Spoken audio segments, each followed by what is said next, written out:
All right, so here we go. All righty. And to one, and to two, right?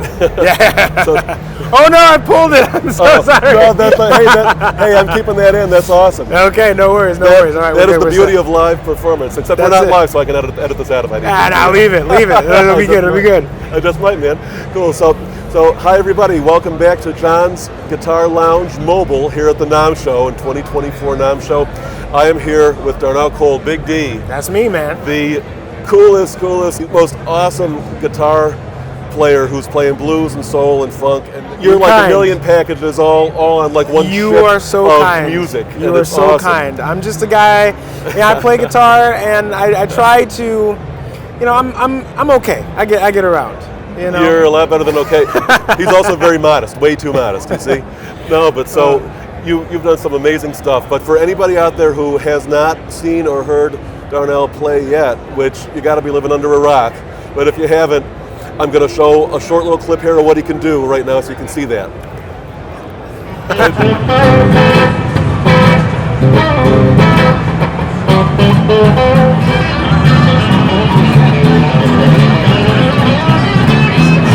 So Darnell, what made you want to start playing the guitar in the first place? You know, it's interesting. So growing up, I was adopted at like 4 months old, and I know my real family and all that, but my biological family. So my dad played guitar, and my mom played drums, and they had it in the house. It was always something cool. I didn't really think of anything of it. So I just learned bass so I could play along and just kind of be a part of the whole musical thing. You know, music moves people, and that's kind of what it was for me. Is I wanted to do that, and the guitar is actually funny because bass was my first instrument. That's what I started on. You started on the bass. Started on the bass, man. So 4 cool. strings for life, baby. That's what I said. Of course, now they got like 8 string basses, so you know. Yeah, true. But I was playing that, and I wanted to sing because I'd find myself being in a situation where I was like, I want to sing. And at the time, I didn't know about like Phil Lynott or Sting or Mark Hoppus. You know, I mean, I knew of them, but I didn't know that they were bass players. I just they're in a band, and it didn't click to me that they also played bass and sang. So I was like, if you want to sing, you got to play guitar. So I just started picking it up, and then I realized, oh, singing's hard.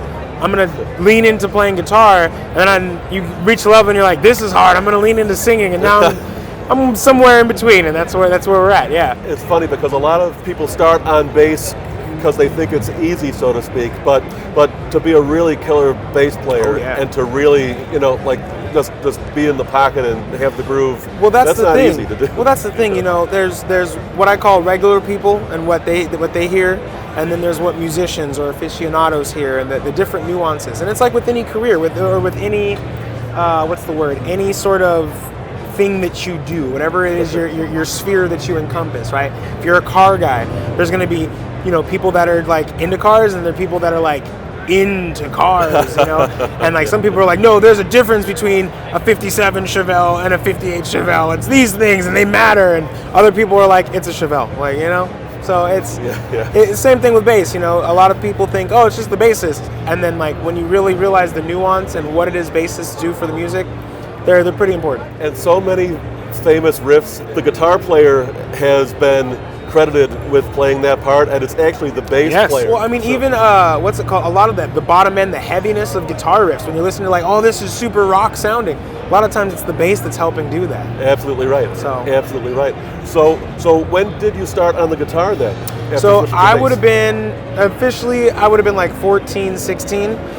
16 is really kind of when I really like took it seriously.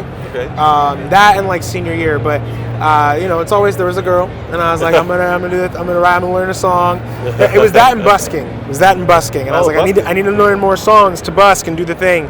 And but yeah, no, it was good. I've got to congratulate you on having not one, but I think it's like 476 like signature guitars now in the vintage guitars line, which is so cool. I got a few. They make good guitars, you know. I got linked up with them. I've been a vintage artist now since 8 years, so it's been like 2016, 2017 NAMM is when we kind of linked up. Cool. And they're a great company. They just make solid instruments, and it's the people there is why I'm there. You know, they're cool dudes. They know their stuff. They're helpful. They support me. They really help the up and coming artists. Like I love what they're about and their ethos, and I feel very there's a lot of big name companies, a lot of small companies too, boutique ones, and a lot of them do have good customer service. But Vintage from day one made me feel like a family, and I was like, this is a company I can get behind, and then their product is great on top of that. So, yeah. And I have a couple of custom and a couple signature ones out there floating around. They have their Artist Recipe series. Artist Recipe. And if you check that out, if you go to vintageguitars.us or whatever.com, Artist Recipe, Darnell Cole, you'll find me and you'll find a guitar there. Artist Recipe, you're making me think of the Colonel or something. I'm getting hungry now. Like man, there's some herbs and spices, those secret spices. Yeah. That's it, yeah. It means so much when you find a connection to a company that's not just all corporate. It's not like this is what we have to do for the bottom line. It's like when somebody will put their heart and soul into it, like you put your heart and soul into playing, and and support you and give you the tools that you love. That's what it's about. I mean, for me, as a guitar player, I need a tool that's going to be dependable and also going to be reliable. I guess that's kind of a little redundant, but I need it to. What I mean is I need it to last physically, and then also sonically I need it to do what I want it to do when I want it to do it. Sure. The whole art of musicianship, I find when people talk about who's better or who's good or who's whatever, it's the ability to take the sound in your mind and transpose it into a physical, tangible medium that people can experience. And because that's all we're doing. We're just taking feelings and trying to make other people feel the same feelings. And the way that we go about that is through music. And so a lot of that, it's a lot of nuanced stuff. Whether you're finger picking or using a pick or a plectrum for the UK viewers out there, that can make a difference. And on a guitar, sometimes it's the wood, it's the paint, it's a little bit of everything. And everything matters in its own right is the best way kind of to explain it. No, and that's a great way of putting it. I really like that. Tone is such a personal thing. Some people say, they're always chasing a sound in their head, and they're always like chasing a tone. And some people are constantly tweaking every little knob and everything. Oh yeah. Well, because it goes both ways. Ranges and everything. And so it goes both ways. Yeah. For me, it's in the middle because both things matter, right? So if you the tone exists first in the mind's eye or in the mind's ear, I suppose, right? Yeah. And you do hear it, but how you hear it, sometimes it's a general idea, sometimes it's very specific. Genre of music can make a difference. Artist obviously makes a difference. For me, I look at the guitar as an extension of my voice. I only have one voice. Now I can do a lot with my voice, and I can throw on different accents, and the guitar should be able to do the same. But it's not so much chasing a specific tone, so much as chasing a specific feeling. And you know what I mean? And if the guitar can do that feeling, that's all I need. That's all I need. So speaking of feelings, yes, you've played with some of my heroes. We obviously lost Bernie Marsden recently, and you played with Bernie Marsden. Yeah, we got to open up in England. He performed at the same festival, same stage, the HRH Blues Fest in Sheffield. Oh, cool. So we got to see him backstage, said hi to him. Great guy, awesome. Okay. We went on, I don't know if you saw it or not, but we went on before, and then I think there was 2-3 bands in between, and then he went on. Great guy. It was cool, and it was definitely one of those things whoa, this guy. Why it's songs I've heard, and you're there, and it's just that's, it's surreal. It's very surreal. I put it, it's akin to, there's a time, and if you go on my YouTube channel, you'll find it. I got to play on the same stage with Walter Trout. I was about to ask you about Walter also. Yeah. And it was another one of my heroes. I mean, just well, he's the dude, and he's a force, man. Yeah. And for that, it was one of those things where I was I'm playing with a great right now, and it didn't really hit me in the moment. It did, but I was so, it was one of those moments where I was I know I'm meant to be here on this stage, and I know I'm getting this opportunity. I don't want to blow it, but it was also humbling to be wow, this person has paved this way for me and for so many others like me who are trying to do this, and here we are sharing this space and sharing this musical journey, and it was something that was a highlight reel moment for sure. Oh, I'm sure, and I'm sure you're going to have more of those, a lot more of those throughout your life and your career. Is there one one person, one guitar hero you would love to play with if you got the opportunity? For me, it's tough. There's a couple. Yeah. I would say Derek Trucks. Oh yeah. Derek Trucks is the dude. You know. Everybody has a top 5. I have a top 5. They're not in a particular order, but they sit at a round table, if you will. Derek Trucks is there. Freddie King is there. Oh. Stevie Ray Vaughan, Jimi Hendrix, Tony Iommi. Oh wow. Yeah. Tony, It's kind of that last. I say last spot again. There's no order, but Tony, Gilmore, and what? Oh my gosh, I'm blanking. Albert King. They kind of rotate. Sometimes Gary Clark Jr. gets there. Oh yeah. Sometimes he gets there, Oh, sure. but really it's Iommi for me for the 5th spot. But like those are the guys that I'm like when I listen to myself and who the influences are and who I look to play. Like I like what they do on the guitar. Derek Trucks plays to the song. I don't think he's hit a note that didn't fit the song in his life, and if he did, he was an infant. Stevie Ray and Jimmy are two sides of the same coin. That Jimmy is feel and expression in a whole new way, and that being unapologetically you. And Stevie is to me, he's a good melding of playing the opposite of what B.B. King did, which is making you feel emotion, but instead of using one note, he's using 80,000. But he does it so well, and there's a precision with him. And then with Iommi, like, dude, Iommi's just like, that's that heaviness, it's that grit, it's that sound that you just got to have in there. And Freddie King, he's a performer. Out of the 3 Kings, BB was great at the blues, and he pioneered it for sure. And Albert was a player; he was great. But Freddie, I feel, was such a good melding of the two, and his licks were tasty, but his songs were good. So it's, and we have the same birthday. Oh, that's awesome. Yeah, that's Freddie awesome. King. Yeah. It's funny what you say about the songs. It's so much more likely that a great guitar player is going to be heard if their solo's in a great song. You can play the most amazing guitar solo in the middle of a lousy song, and nobody's ever going to hear your solo because it wasn't a great song. So you put a lot of effort, I think, into writing really great songs that resonate with people. Not just the words, but the notes, and like you're saying, and the feel, and your choice of notes and your song structure, it just gets right to the core, I appreciate that. And so if anybody hasn't heard that, you're going to feel something that you don't feel very often when you listen to Darnell, because it's purely from the heart and from lower than the heart, and the diaphragm and the core. That's where you got to pull it from. That's where you got. Well, like for me, I've always thought of, you have artists and you have musicians, okay, and now they can be interchangeable. They can be both, but people tend to lean more one way or the other. And like, so I would say, like your Eric Gales, your Samantha Fish, your Kingfish, even, they're musicians.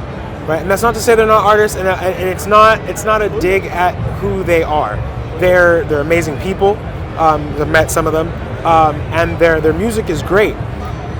But their songwriting is far outweighed by their playing ability. Their musicianship is what people are drawn to. They go. I don't want to say, they don't care about their songs. It's not that, but their great playing is what people are like, this is why I'm here. Yeah.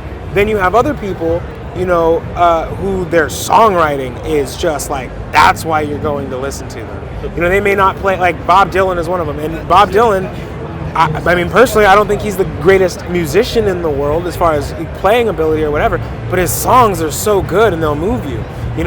There's tons of musicians who can't solo a day in their life, but their songwriting is what gets you there, and that's because of their artistry, and how they add that. And then again, people usually will add and blend and mix those, but you have to pick one. You have to pick your lane and play to that strength. So like Jimi Hendrix, for example, would be an example of an artist, right? He's a little sloppy when you listen to his playing, especially some of his live stuff, but it didn't matter because his expression was there, and the song and the feel was what was there. But then you take Stevie Ray Vaughan, a lot of Stevie Ray Vaughan's catalog was covers, and sometimes of Jimmy's songs, or other blues standards. Now, not a dig at Stevie Ray, he's one of the greatest guitar players of all time, like, obviously. And, like, you have Texas Flood, which I believe was his, Life by the Drop, heart-wrenching songs. He's a great songwriter. Again, but when you look at his whole body of work, his guitar playing is what the thing was more than his songwriting was. Versus with Jimmy, it's a little bit the opposite. Yeah. And what I find is, as a player for myself, like, I want to be known for being a great artist. So for me, like, I want to get better at guitar. I want to do things more.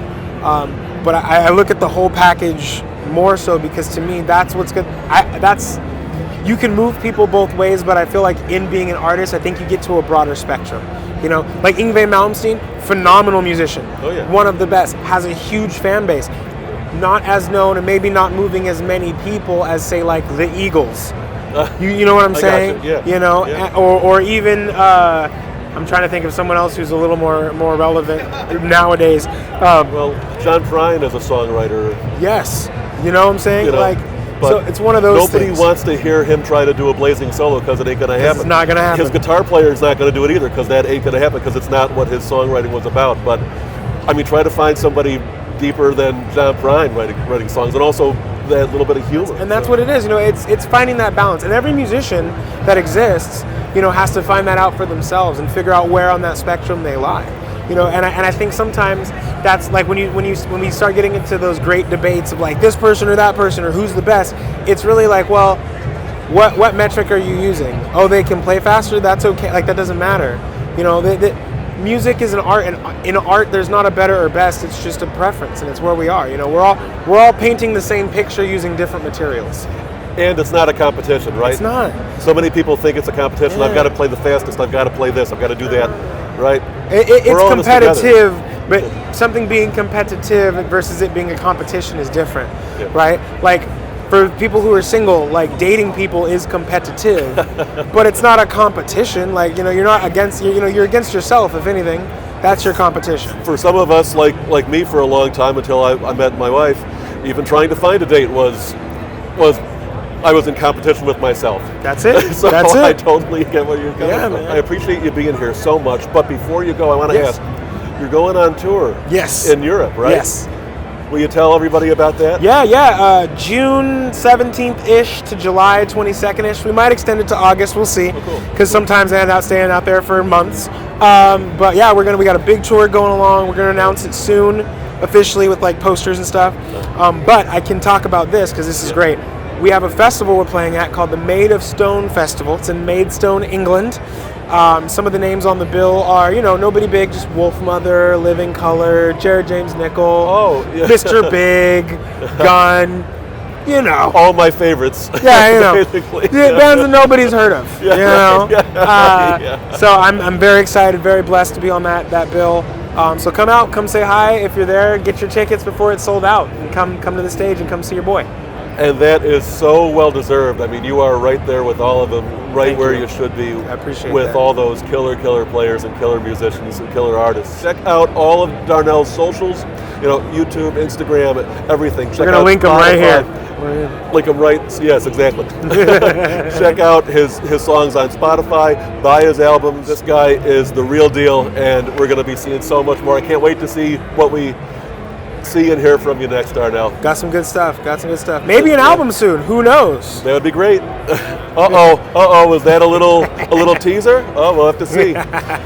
If something materializes like that, I will post it right here on my YouTube and let everybody know about it, so you know when that new mystical album comes out. All right? Man, it's so great seeing you. Thank you so much for being here, brother. You take care. Subscribe to John's Guitar Lounge, get free lessons on my channel, and I will see everybody soon. Take care.